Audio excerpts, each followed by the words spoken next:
আসসালামু আলাইকুম। রান্না করতে আসলাম। আজকে রান্না করব যে শিং মাছ নিয়েছি।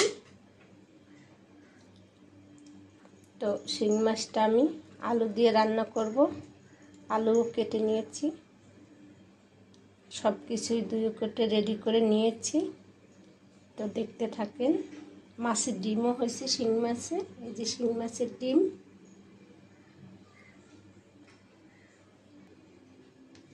বিসমিল্লাহ। কড়াইটা বসাই দিলাম, এই কড়াইটা রান্না করব। কড়াইটা গরম হয়েছে, তেল দিয়ে দিলাম। একটু পেঁয়াজ কুচি দিয়ে দিলাম। এই পেঁয়াজ কুচিটা আমি ভেজে নেব, সাথে বাটা পেঁয়াজও দিব, এজন্য অল্প একটু পেঁয়াজ কুচি দিলাম।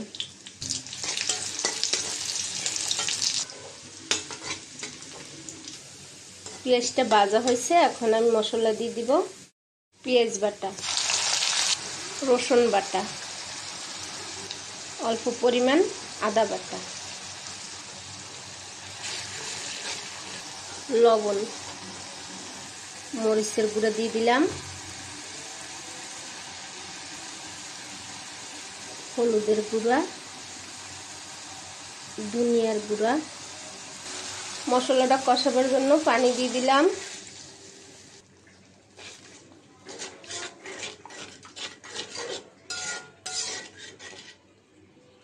মশলাটা কষানোর সাথে আলু দিয়ে দিলাম। আলুটা সিদ্ধ হতে একটু সময় লাগে, এই জন্য আলুটা কষানোর সাথেই সিদ্ধ করে নেব একটু।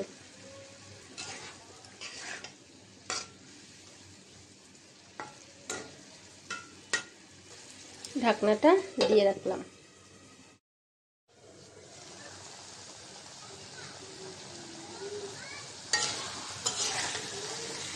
আলুটা কষানো হয়েছে, আমি এর সাথে মাছ দিয়ে দিব। মাছটাও কষাই নিব। মাছটা দিয়ে দিলাম।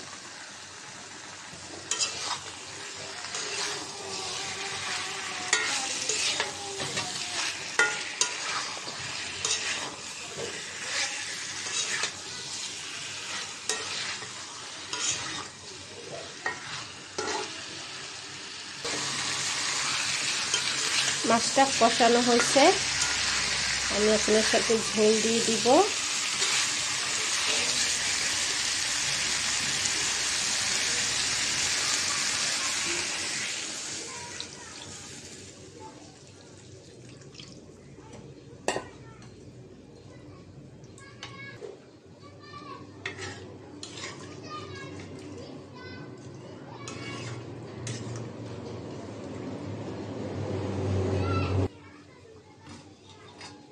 ঢাকনাটা আবার দিয়ে রাখলাম।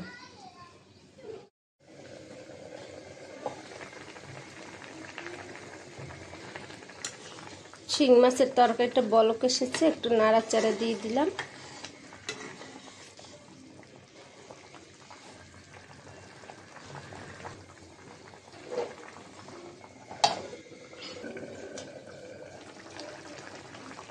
কয়টা কাঁচামরিচ দিয়ে দিলাম।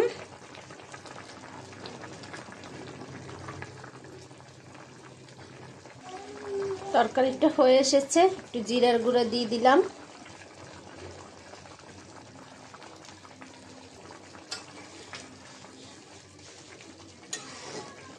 তরকারিটা আমি একটু ঝোল ঝোল রাখবো, যেহেতু শিং মাছ ঝোল খাওয়াই ভালো লাগে। এভাবে রান্না করে দেখবেন, সময়ও খুব কম লাগে এভাবে রান্না করলে।